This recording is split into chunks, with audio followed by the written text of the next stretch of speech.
Hi everyone, my name is Tori, this is Novel Life, and welcome back to my channel. Today I have some books that are just absolutely perfect for fall.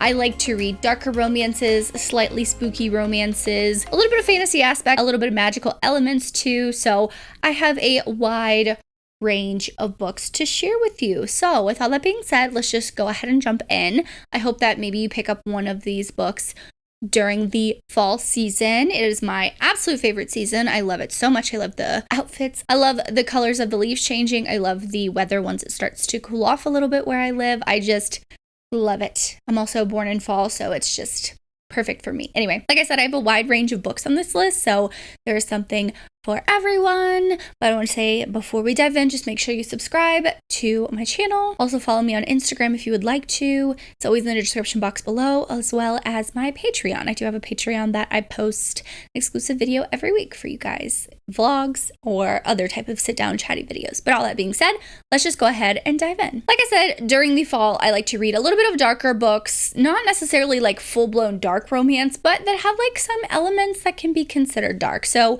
one that I want to recommend to you guys for fall, if you haven't read it already, is Phantom by Gru Rivers. I'm pretty sure I put this in a like fall-esque or winter type romance recommendations video before, but I just want to throw this one out there as well. This one has a little bit of like a stalker vibe. The female character in this book is bipolar, and this is Own Voices. So the author herself is telling her story and her journey of being bipolar. But our main male character, his name is Solomon. He is the kind of it's kind of Phantom of the Opera-esque. That's why he's called Phantom of the Opera, you know? He kind of runs this underground, how do I explain this? Basically, this book takes place in New Orleans. Our female character is a performer at the opera house, and Solomon is kind of her stalker. That is someone who is looking out for her and protecting her this whole time while she's doing all this. And sometimes she imagines that he's there, like, is this real or not? Like, he leaves her roses and stuff like that. But I really like the romance. I like the kind of stalker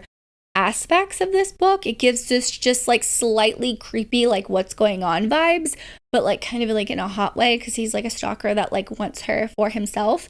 I really enjoyed this book. This is my first book by Gru Rivers. She does have Rouge, which is the second book that takes place in kind of Vegas, so it's less spooky, but you can always, you know, read that one if that's something that interests you. But I like this one because one, it takes place in New Orleans in an opera house with all of those kind of vibes, and yeah, just I think it's perfect for fall. So I hope someone picks up this book. Another book that I like to kind of throw out there for fall or for winter is A Lesson in Thorns by Sierra Simone. So I feel like this is one of Sierra Simone's most underrated series. I mean, she does have a lot of books. I feel like this book and this series, the Thorn Chapel series, is a series that not many people pick up by her, but I feel like if you give it a try, you would like it.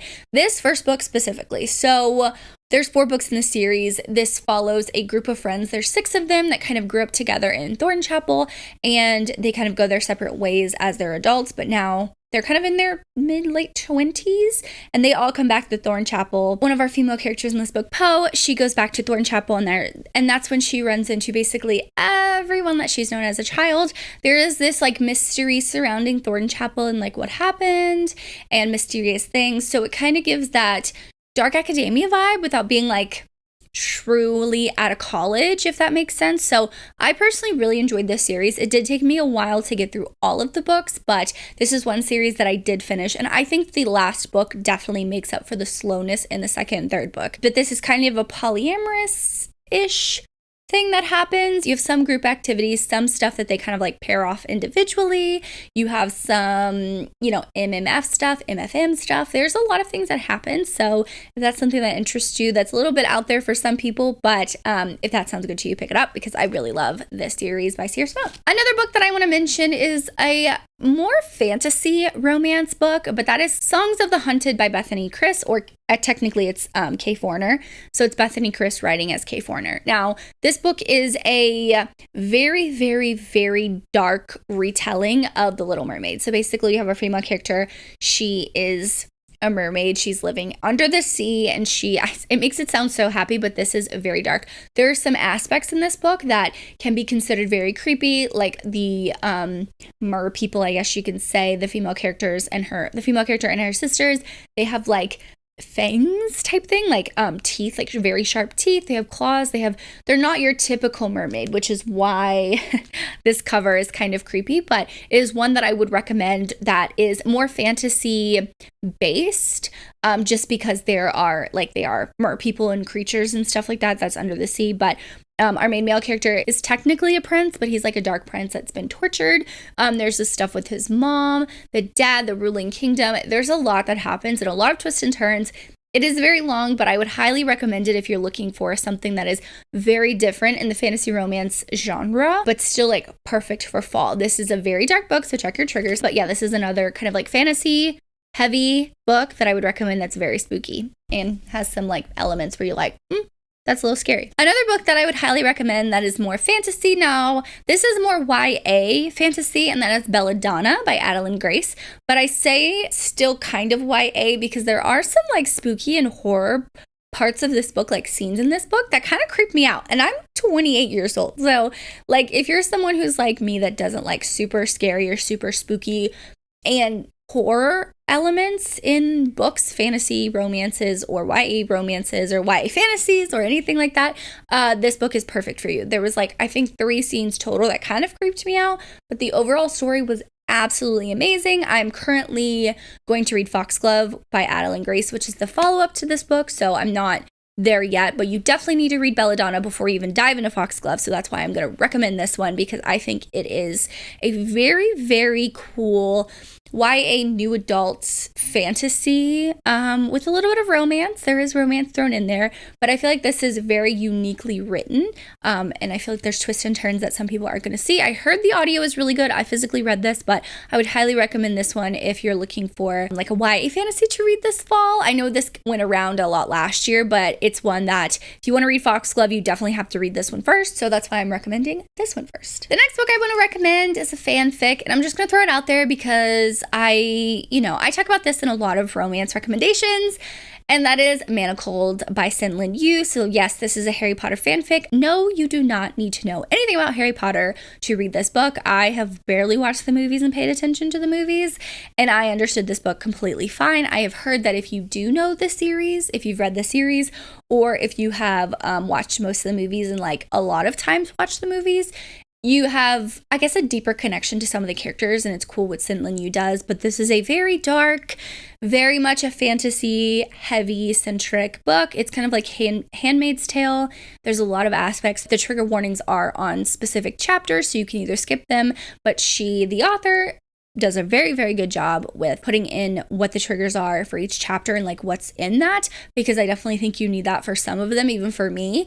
I think that this is an amazing Draco and Hermione fanfic, but I also just think it's an amazing fantasy romance. I think that the story is absolutely epic. It is these two people who just find each other at a time where they are extremely lonely, and I don't want to give too much away other than that, but it is uniquely told. I think that the way that Sin-Lin Yu kind of structured this book makes it absolutely amazing. I think that if she kind of wrote it linear timeline instead of having, flashbacks, I think you wouldn't get the full effect of the story. It wouldn't hit you as hard, but this is one that I would definitely recommend for those people who are looking for something fresh and different and new other than, traditionally published or some of the indie published stuff. It is very, very heavy hitting, and I think every single person that I know that has read this book, that has given it a try, has absolutely loved it. So like nothing less than a 5-star.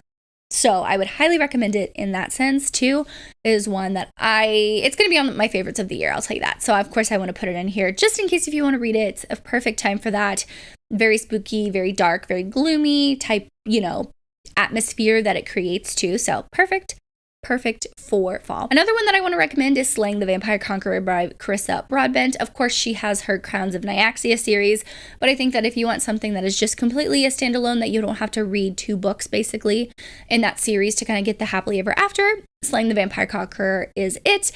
He is a vampire conqueror, but like he's a vampire, but he has these like horns, so it's a little bit more of like a monster thing. I don't do monster stuff that often, but this one worked for me, so I'm going to throw it out there for you.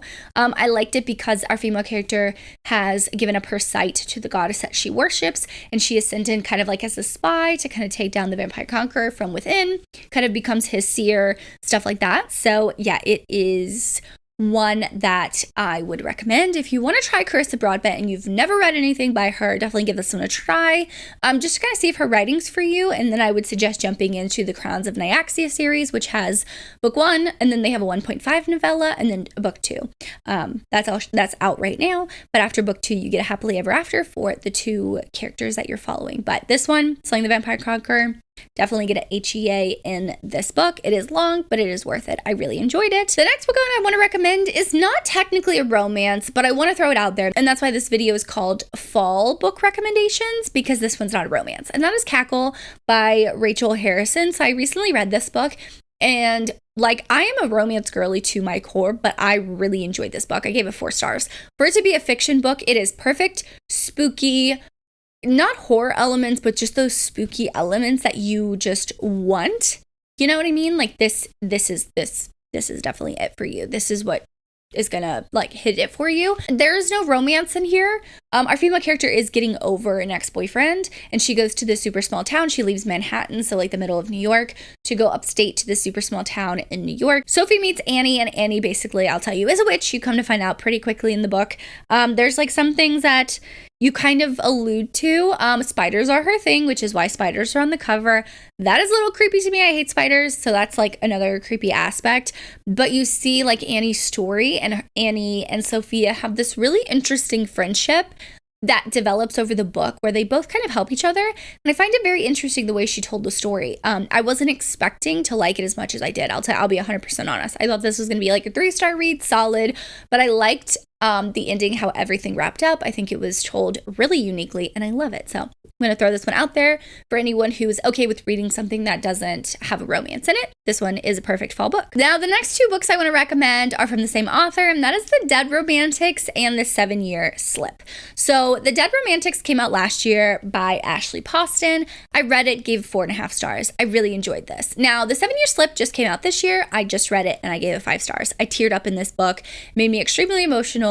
I think that her storytelling just got better. Now, both of these books have pretty much the same elements. It has those spooky, those kind of magical, kind of fantastical elements. So in The Dead Romantics, we see our female character, she leaves New York City to go back to her small town, and her family owns this like funeral home type thing, and she goes back because like I think her dad passes away, so she has to go back and all that stuff like that. She's staying in this house, and there she finds someone who works with her, like in the publishing industry back in the city, and he doesn't know that he's a ghost. So that's all I really want to say. There are romances, but it is not the spiciest of books. For me, I'm someone who I can still read a romance even though it's kind of closed door, if that makes sense, like Magnolia Parks. That's completely closed door. It's one of my favorite series of all time.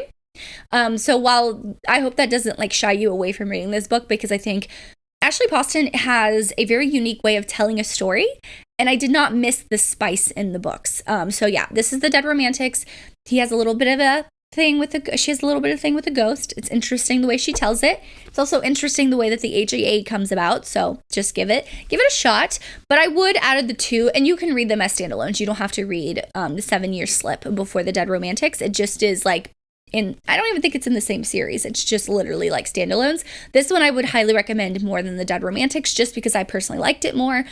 This one is very interesting. You see our female character. She is grieving her aunt. You find out what happened with her aunt throughout the story. If you need triggers, I will tell you, but I feel like it kind of can be a spoiler a little bit. So if you need the triggers, just let me know. I can give you the little trigger warning if you need it, because kind of snuck up on me for a second. I wasn't expecting that, so it made me even more emotional. This one, she inherits the apartment that her aunt has lived in her whole life. Her aunt and her used to go traveling. Every year they would take a trip or multiple trips. But in this apartment, when she comes home one day, she works in publishing. She's a PR representative for a very big publishing company in the city in New York. And when she comes home one day, she finds this man just chilling in her apartment. Well, her apartment, but technically her aunt's apartment, because it looks like her aunt's apartment. So she walks into this apartment 7 years in the past. So she is 7 years in the future, like she's from 7 years of the future, and she finds this man standing in this apartment who is technically 7 years in the past. And this is a very beautiful story. I feel like I could talk about it a while and tell you all the things, but I feel like some of it's a spoiler. But just know that I would highly recommend this one as a book that I think everyone should read this fall. It is absolutely amazing. Emotional, amazing, uniquely told, very unique aspects with the fantastical and magical aspects in the world and everything. The romance is absolutely beautiful. Yeah, it's a very, very good book. I'll just say that. But those are all the books that I have for fall. You can let me know what's on your fall TBR.